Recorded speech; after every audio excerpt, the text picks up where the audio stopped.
I always thought the day I handed my daughter the keys to her new home would be one of joy, not regret. It was meant to be a symbol of love, a mother's blessing as her only daughter stepped into a new chapter of life.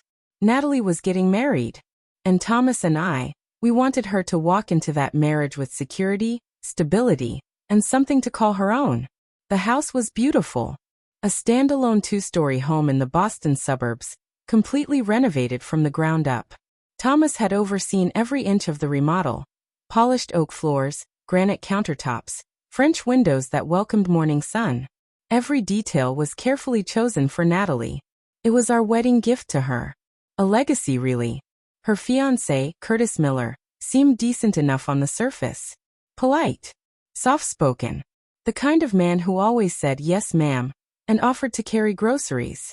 But his family, well, we had our reservations.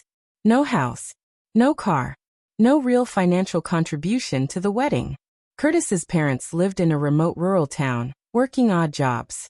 His older brother and sister-in-law bounced between low-paying gigs in the city. Natalie knew all this, and yet she defended him fiercely. He's humble, Mom, she'd say. He's not flashy like the others.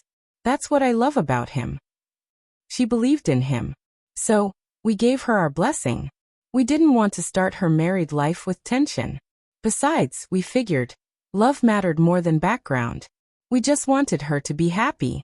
What we didn't expect was that before the wedding had even taken place, before the ink on the welcome mat had dried, Curtis and his entire family would show up with suitcases and smiles, ready to move in. It happened on a warm Friday afternoon. Thomas and I were planning to swing by, do a final walkthrough of the home before the wedding guests arrived. Natalie was already inside, tidying up. But before we could even step out of the car, we heard it. My God, is this neighborhood a prison? Every house has its doors shut. How am I supposed to visit the neighbors if no one leaves their doors open? The voice was shrill, unmistakable. Curtis's mother, Mrs. Miller. Curtis stood sheepishly by the gate, arms folded. Behind him, a clutter of relatives dragged plastic bags, cardboard boxes, even a folding cot. My stomach dropped. We'll take the master bedroom, Mrs. Miller announced, sweeping past Curtis and heading straight toward the front door. Natalie can sleep in one of the smaller rooms. She's young. She can handle it. Thomas's hand froze on the steering wheel. I stared at him. Is this some kind of misunderstanding? But no, it wasn't. They weren't joking. They weren't visiting. They had arrived like they owned the place. Inside, I found Natalie wide-eyed, her smile brittle. She was trying so hard to hold it together, offering lemonade, directing movers, swallowing her discomfort. Mr. Miller stood in the center of the living room, arms crossed. Not bad, he muttered. But we'll have to change a few things. That gate outside, too fortress-like. And the neighborhood's too quiet. We'll need to make friends fast. Then he turned and disappeared into the master bedroom. A few moments later, we heard laughter. Mrs. Miller sprawled across the bed, her muddy shoes sinking into the crisp white linens. Mr. Miller lit a cigarette, pressed the burning tip into the corner of the new nightstand, and smiled like he'd just claimed territory. Natalie's face had gone pale. Curtis said nothing. That was the first crack. The moment I realized this wasn't just about love anymore. This was about ownership. Entitlement. A house meant to be a blessing had become a battleground, and my daughter, the quiet casualty at the center of it all. I looked at Thomas. His knuckles were white on the railing. He said nothing either, but I knew what he was thinking. Let her handle it, for now. But I also knew. If they pushed one step too far, one word too loud, one assumption too bold, this wouldn't end quietly. And it didn't. Not even close. The moment they claimed the master bedroom, something in me snapped, but I held it in. Barely. Thomas stayed by the doorway, silent but visibly simmering. Natalie, bless her, still clung to hope. She offered smiles, suggested maybe Curtis's parents were just excited. It's all new to them, she whispered. Give them a little time. But time didn't soften anything. If anything, it made them bolder. By sunset, Mrs. Miller had fully redecorated the bedroom. Sheets tossed aside, curtains drawn tight, her things scattered across the new dresser like she'd lived there forever. Mr. Miller sat on the edge of the bed, smoking another cigarette. The scent had already seeped into the walls. I could have cried. Then came the next blow. So, Mr. Miller said, casually tapping ash onto a tissue Natalie had folded on the nightstand. Let's go ahead and get Travis and Jenna moved in. Natalie blinked. Moved in? Who? My eldest son and his wife. The smaller bedroom's perfect for them. And Luca, our grandson. He'll need his own room eventually. Can't have a child running around a cramped apartment. This house is big enough. My throat closed. And once Natalie and Curtis have kids, Mrs. Miller added brightly, they can move back in and take the guest room. No rush though. Natalie stood frozen. Wait, what are you saying? Mrs. Miller smiled wide, teeth like a predator's. Sweetheart, don't get so worked up. It's all family. And since you don't have kids yet, there's no reason to let the space go to waste. We're all going to live here together. Together. That word. Like a threat. I glanced at Thomas. Still holding back. Letting Natalie find her own voice. Testing her strength. And then Natalie spoke. This house, she said slowly, was a gift from my parents. It's not a boarding house. The room went silent. Mrs. Miller blinked. Mr. Miller scoffed. Your house? You think this place belongs to you? This is my son's home. Which means it's our home. I opened my mouth, but Thomas shook his head gently. Let her speak. Natalie didn't flinch. You didn't buy this house. You didn't even pay for your own son's wedding. My parents paid for everything. Every cent. Mrs. Miller's smile vanished. Is that how you talk to your in-laws? You city girls, so full of yourselves. Think just because you have money, you get to treat people like dirt. No, Natalie said, her voice now cold and precise. But I won't be treated like dirt either. Curtis, who had been standing silently the whole time, finally spoke. Natalie, he said, voice low and desperate. You always throw these little tantrums and I let it go. Just apologize. Natalie turned to him, eyes flashing. Apologize? For not letting your entire family move into the house my parents gave me? For standing up for myself? Mrs. Miller growled. Listen, you spoiled brat. And then Thomas stepped in. One more word, he said, his voice low, dangerous, like a storm rolling in. They quieted. Even Mr. Miller. We gave you that house, Thomas said to Natalie, not looking at the Millers. Because we wanted you to have a safe, happy start. But that doesn't mean we're going to stand here and let these people tear you down. He turned to Curtis. You want to marry her? Then act like a man. Right now, all I see is a coward hiding behind his parents. Curtis's face turned red, but he said nothing. Thomas stepped closer to Mr. Miller, who took a nervous step back. You tracked dirt onto my floors, smoked in my daughter's room, insulted our gift, and tried to rewrite the rules of this marriage before the wedding even happened. Mr. Miller swallowed hard. So let me make something clear, Thomas said. If you ever speak to my daughter like that again, if you so much as breathe entitlement in her direction, this won't be a conversation. It'll be a consequence. Silence. And then Natalie. Strong, steady. I'm not marrying into this, she said. Curtis, if this is your idea of family, then you can keep it. Curtis looked stunned. Mrs. Miller gasped. And I felt a kind of pride that surged so strong it almost hurt. My daughter had found her voice. She didn't just defend herself. She burned the damn bridge. Curtis stood there, blinking like he'd just walked into a wall. Natalie's words hung in the air, sharp and final. I'm not marrying into this. Curtis, if this is your idea of family, then you can keep it. And just like that, the illusion shattered. I watched the shift in the room. The way Mrs. Miller's jaw clenched, the way her fingers twitched like she might lunge at someone. Mr. Miller, stunned, scoffed under his breath, and Curtis? Curtis looked like a child who'd just dropped the last toy he thought he owned. Thomas stepped beside Natalie now, no longer holding back. You heard her. This house is not your inheritance, not your family legacy. It was a gift for her.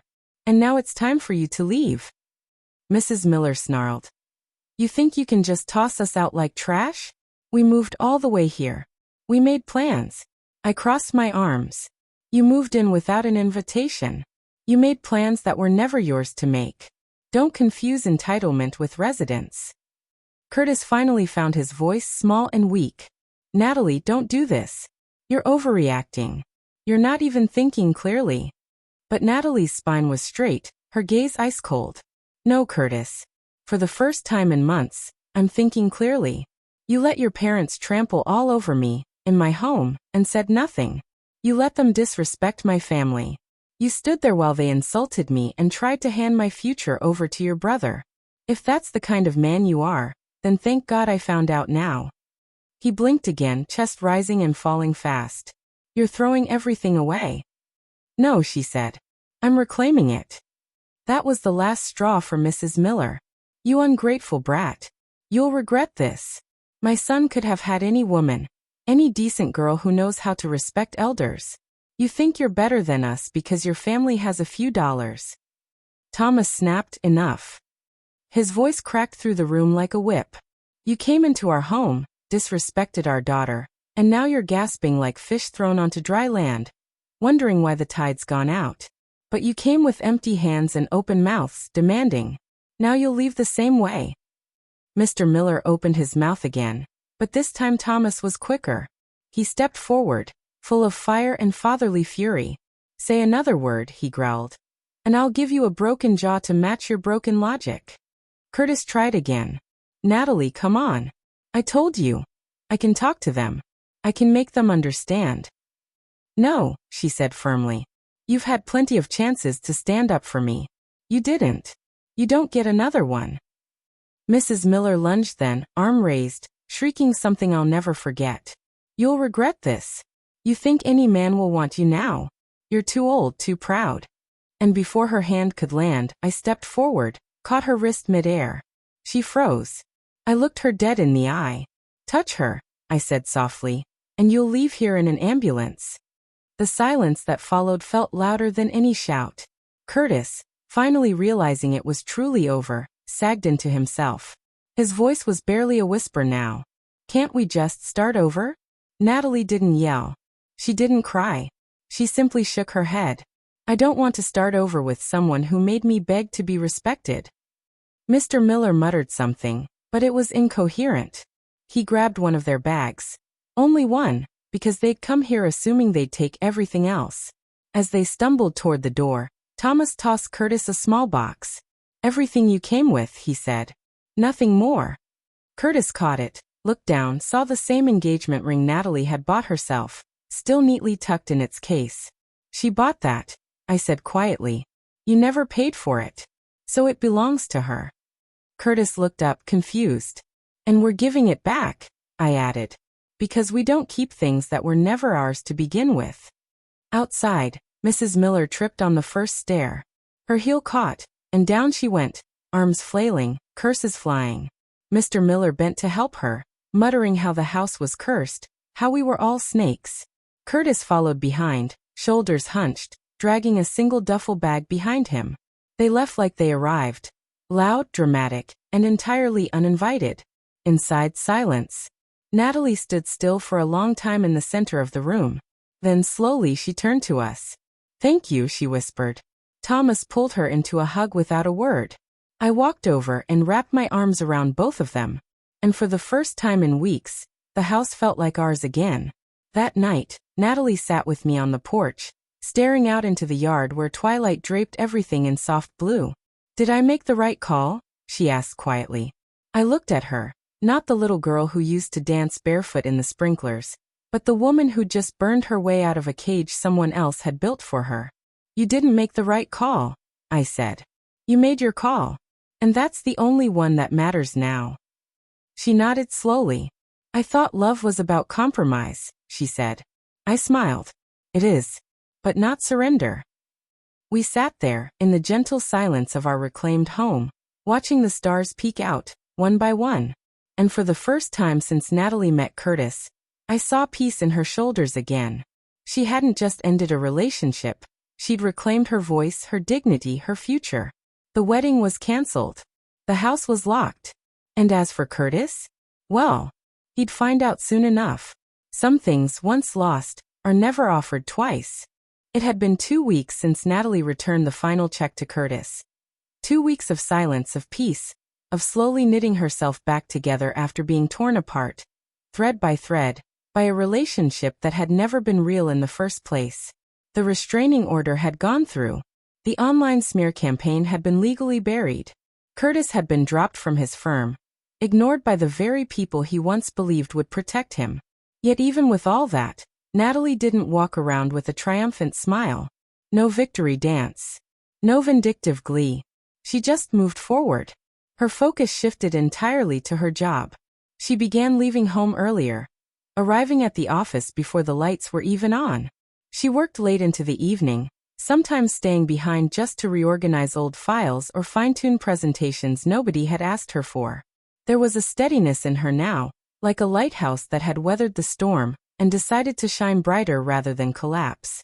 One Thursday morning, as she slipped into the elevator with a stack of folders in her arms, a voice called out just before the doors shut.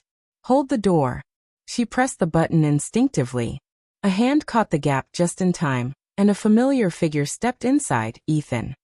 He gave her a smile, not the overly eager kind she had grown so used to with men who wanted something, but one of quiet recognition. The elevator doors slid shut again, enclosing them in a soft hum of mechanical stillness. "Early bird again," he said, nodding toward the folders. She shrugged. "Just trying to stay ahead of things." His gaze lingered, thoughtful. "I don't think I've ever seen someone rebuild as gracefully as you have." Her lips twitched. There wasn't really a choice. Sink or swim. "Well," he replied, "you're not just swimming, you're navigating." She didn't respond. Part of her still didn't quite know how to. She appreciated his presence, the steady conversations, the silence that never felt heavy when they sat beside each other. But she didn't want to mistake her comfort for something else. That weekend, Ethan texted her. An invitation to a small tech forum hosted at a local university. "No pressure," he wrote. "Just interesting minds talking about future markets. I figured you might want to listen more than speak for once." She hesitated. Then she said yes. It was the first time she had said yes to something that wasn't work in months. The event was quiet, intellectual, humble. A room filled with innovators and thinkers, not showboats. They sat near the back, scribbling occasional notes, exchanging glances when a speaker said something brilliant or ridiculous. It felt good. No pressure to impress or pretend. Afterward, they walked through the city, coffee cups warming their hands, the wind nipping at their cheeks. "You know," he said, turning toward her, "you seem lighter now, like someone who's put something heavy down for the first time in years." She tilted her head. "Maybe. But some weight clings to your skin. I'm still shaking it off." "That's okay," Ethan replied. "Healing doesn't look like joy. It looks like clarity." They crossed the street in silence. And for the first time, Natalie realized she wasn't looking over her shoulder anymore. The following Monday, Natalie received an email that nearly made her drop her coffee. It was from one of the senior partners at Granite and Company. She had been nominated for the West Coast Business Excellence Fellowship, an annual program selecting 20 promising professionals across California for a 6-month leadership intensive. It wasn't just prestigious, it was career-defining. She blinked at the email, reading it again and again. Her hands trembled slightly. She knew she had been performing well, exceeding targets, managing key clients, but this felt like something else. A signal that she wasn't just surviving her past. She was ascending from it. She rushed into the kitchen, finding her mother already halfway through morning tea. "They nominated me," she said breathlessly. "For the fellowship. Granite's sending me." Her mother stared, her eyes wide with pride, then stood and pulled her into a hug. "You see," she whispered. "All the pieces that fell apart. They were clearing space for this." Natalie nodded, her throat tight. She didn't say it out loud, but she knew. The moment she chose herself over Curtis. The moment she walked away from their family's demands. The moment she finally stopped waiting to be loved the way she deserved, and started loving herself in that way. That was the moment her life truly began. 1 week later, she boarded a train to San Francisco for the fellowship's opening conference. As she looked out the window, the city blurred past, the glass capturing her reflection. She barely recognized the woman staring back. Her posture straighter. Her eyes calmer. her shoulders no longer sagging from unseen burdens. Her old self might have still held Curtis's last letter, still been haunted by his apologies and manipulations, still questioned if she had been too cold, too harsh. But not this Natalie. This Natalie had a different soundtrack in her head. Not Curtis's voice. Not Mrs. Miller's venom. Not even her own doubts. Just silence. And strength. And if she let herself admit it, a small, growing warmth for someone else. That evening, as she settled into her hotel room, her phone buzzed with a message from Ethan. "Hey, just checking in. You're probably busy, but I just wanted to say I'm proud of you. Truly. Let's celebrate when you're back." She smiled. This was how new stories began. Not with fireworks or declarations, but with patience, respect, and a shared understanding that healing isn't linear. But it is possible. The crisp late autumn air brushed against Natalie's cheeks as she stepped out of her office. The wind carried the scent of roasted chestnuts and the faint hum of city traffic. She tightened her coat around her and spotted Ethan waiting across the street, casually leaning against his car, a small bouquet of fresh eucalyptus and wildflowers in hand. "You always know what to bring," she said as she climbed in. "Flowers that don't beg for attention," he replied with a grin. "Just like you." Natalie rolled her eyes but smiled. This was their rhythm now. Effortless, calm, free of hidden strings. They had been seeing each other more regularly. No declarations, no grand titles. Just shared meals, long walks, ideas exchanged like warm coffee sipped slowly. That night, Ethan invited her to a family dinner. It would be casual, he promised. His parents were hosting a quiet evening with just a few relatives. Natalie hesitated. Memories of Curtis's suffocating clan clouded her thoughts. But Ethan noticed the flicker of unease and reached for her hand across the console. "Only if you're ready," he said. "If not now, another time. No pressure." And that was what made her say yes. Ethan's parents lived in a brownstone tucked neatly in a quiet neighborhood just outside the city. It wasn't flashy or pretentious. It radiated warmth, light spilling through the windows, jazz humming from inside, and the smell of something rich and comforting wafting from the kitchen. Mr. Parker greeted her with a firm handshake and a sincere smile. "Natalie, I've heard you've been turning heads at the firm. Ethan won't stop bragging about you." Natalie chuckled nervously, and used to such direct, kind attention. "Only half of that's true." Mrs. Parker was petite, stylish, with an easy elegance and sharp eyes that noticed everything without judging. "Come in. You must be freezing. Shoes off, house rule." Just like that, the atmosphere shifted. Inside was laughter, gentle teasing between siblings, the clinking of glasses, and the clatter of serving spoons. When Ethan introduced her, he didn't say, "This is someone I'm dating," or "This is Natalie from work." He said simply, "This is Natalie. She's important to me." The words didn't hang heavy in the air like ownership or obligation. They floated, simple, powerful, true. Dinner was homemade. Roasted vegetables, baked salmon, crusty bread, mulled cider. And not once did anyone ask Natalie if she cooked or criticized her choice of nail polish. They asked her about her ideas, her favorite books, her thoughts on renewable tech, her dreams beyond the desk.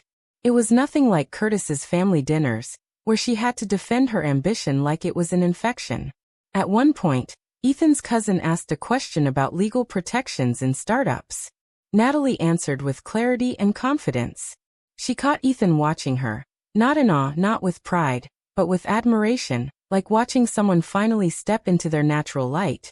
Later that night, back at her apartment, Natalie sat by the window with a mug of tea. Her thoughts drifted, not to Ethan, but to the girl she used to be. The version of herself who bought her own engagement ring. Who let a man reduce her worth to coffee receipts. Who bit her tongue at every insult from in-laws who never saw her as a person. She reached into her drawer and pulled out a faded envelope. Inside was the handwritten list Curtis had once sent her, detailing every dollar he invested in their relationship. She scanned the lines one last time, let the bitterness flicker, and then folded the letter, stood, and dropped it into the flames of the fireplace. The paper curled, blackened, and vanished in silence. It was done. A few days later, Natalie hosted her own gathering, something small. Close friends, her parents, and Ethan. She cooked. She decorated. For the first time, it didn't feel like she was playing hostess to impress anyone. She just wanted warmth to fill her home. During dessert, her father raised a toast to Natalie for learning when to hold on and when to let go. Everyone clinked glasses. Natalie felt her eyes mist. Ethan leaned in, whispering, "That sounded like it was about more than just work." She nodded. "I thought love meant fixing broken things," she said quietly. "But now I know it starts with not breaking yourself." Ethan took her hand, not to lead, not to claim, but to hold. Later, after everyone had left, Natalie stood in the middle of her living room. The house was silent but full of laughter echoes, flickering candlelight, and the scent of cinnamon and orange peel. She thought of Curtis. Then she thought of Ethan. But most importantly, she thought of herself. Not the version shaped by someone else's expectations. Just Natalie. Whole. Healing. Growing. Tomorrow, she would wake up early, walk by the lake, maybe call her mentor about a new pitch she had in mind. But tonight, she would sleep knowing that even though love didn't save her, it no longer had the power to hurt her either. And for the first time in years, she felt free.